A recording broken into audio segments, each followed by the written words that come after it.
Hey there, comic book fans. I am back from the comic shop again this week. A pretty big week for me. I got 8 new comics, including The Walking Dead. What issue number is this? 168. That's right. 167 was our big death issue. It looks like Negan is having people bow down to him. But y'all know The Walking Dead. Now they got to clean up after the big battles they just had for the Whisperer War that went on for the last however many issues. That was a big storyline. Yeah, Walking Dead, 168 issues. That's a lot. Next we have Stray Bullets, issue number 24, Sunshine and Roses. I don't know who that is. The madness continues as our intrepid brand of anti-heroes try to get away with their drugs and money as criminals chase them down. Oh, they're Spanish Scott. Oh no, don't want to give any more away. But Stray Bullets is just a fun book. If you like wacky, plot goes everywhere stories about low-level and criminals doing criminal things, this is the book for you. Next on our list is Planetoid Praxis by Keith Haring. And on the flip side, we have a backup story, Other Things. I think his name said John Lee. That's a pretty neat cover.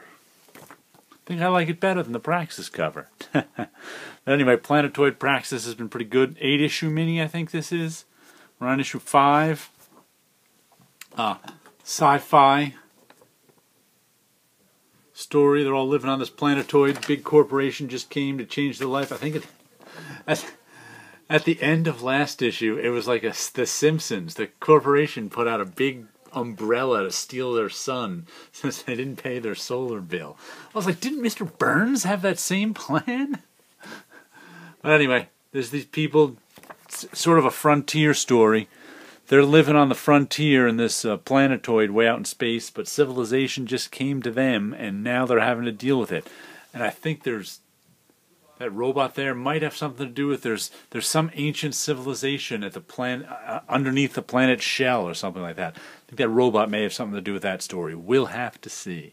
And next we have Paper Girls, issue number 15. I certainly am liking these covers better than I liked the first story arc or two's covers.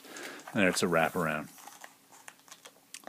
That's one of the cavemen that went back in time who stole a space helmet that a time traveler had. If you're going to ask me to explain Paper Girls, I'm going to go, huh? Because it's just, we got 4 Paper Girls? And time travel? And now they're in the pet. Look, she's got some cool space shoes that the time traveler had. I guess they have cool shoes in the future. We got weird triangle thing that they don't know what it is yet. Some sort of time projection. I think it gave the girl who's shouting a glimpse of the future, and she was upset by it. But Paper Girls is one of these hard to describe books, where what I thought it was about in the first issue or two is not what it's about now. But I enjoy it. I think it's a fun ride. Good stuff. Paper Girls 50. Next we have Outcast, issue 29. That very culty cover. That's the Reverend, who was one of the stars of the series. He and, I gotta learn their names one day. It's only been 28 issues. The other lead character, whose father just showed up and is now guiding him through the world of fighting whatever these crazy... the last couple of issues, we've got explanations for the first time. We now know kind of what the demons are. I won't tell you the story because it's, one of these sort of mythological origin stories that's better read than me trying to sum it up, because me summing it up is just, they're from another dimension. They like that wallpaper. They like that digital wallpaper, don't they?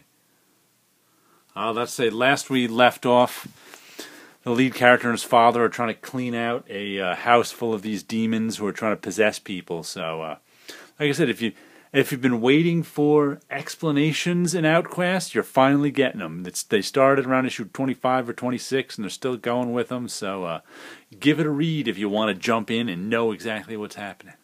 The next weird thing we have is Injection, issue number 13. I like that. It's kind of neat, that lightning hitting the pile of stones. Last I knew, we had stones standing circles and weird hellmouth on the bottom of it. Where are the standing circles? I think it's there we go. There's our standing stones making a circle somewhere in England, Wales, I don't know where. The United Kingdom. She's trying to figure this all out. She's some tech person who's got hooked up to the web in her mind. It's all sorts of weird tech stuff, and they're taking the mystical and they're mixing it with the tech. And this has kind of come a long way since its beginning too. Oh, she's got a leg that's been replaced, but yeah, I've just got lots of weird comics this week, and Injection is another one of them. Good stuff though. And next we have issue 2 of Jonathan Luna and Sarah Vaughan's Eternal Empire. Here's another comic I can't describe to you. Looks like we get next issue. It's that woman with the white hair. The first issue was all about her. I guess this issue is all about the guy with the short hair. But it takes place, they give us a nice map, in this world. And I think this land over here is in the midst of conquering all these other lands, and these guys are living like slaves, basically, feeding the armies of the Empire. And last issue we had this white-haired girl escape, basically from servitude, and she passed through this weird light in the mountains, so I have no idea where that's going. And I guess this issue will be about this guy escaping servitude. I'm not sure. But like I said, it's a very, very... I don't quite know what it's about yet, but I have, these are the same two who did Alex and Ada. I've read Jonathan Luna's stuff before with his brother, so I have faith it'll turn into a good story, even though I can't quite describe it right now, but this week is full of comics I can't quite describe. And our final issue of the week is our final issue of Drifter, issue number 19. The story ends.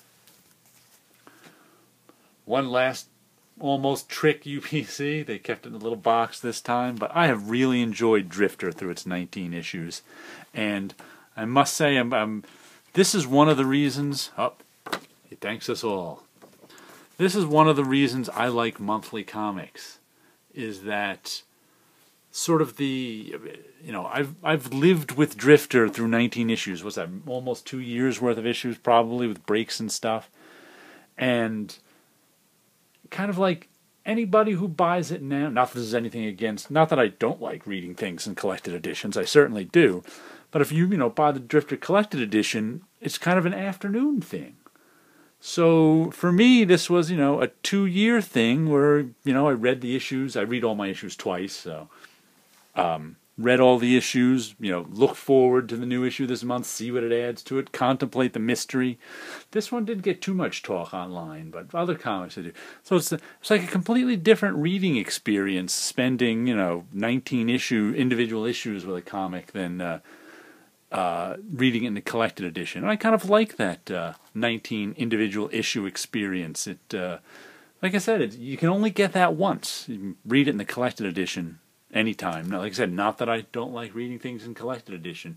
That'll be a second experience when I read it all together all at once. But the only way to get both experiences is to buy the monthly comics, and that's one of the reasons I like to.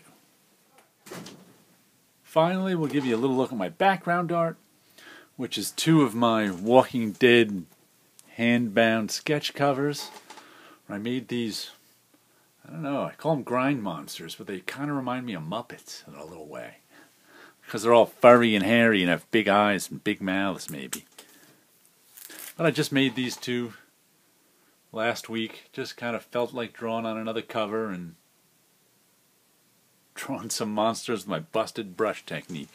And this I pulled out from my drawer just for the heck of it. I don't think this is I did this one on June 30th in 2010. Wow, it's 7 years old now. This is just a little drawing I was working on. don't think anything ever became of it. Sometimes I do drawings and they sit in the pile of never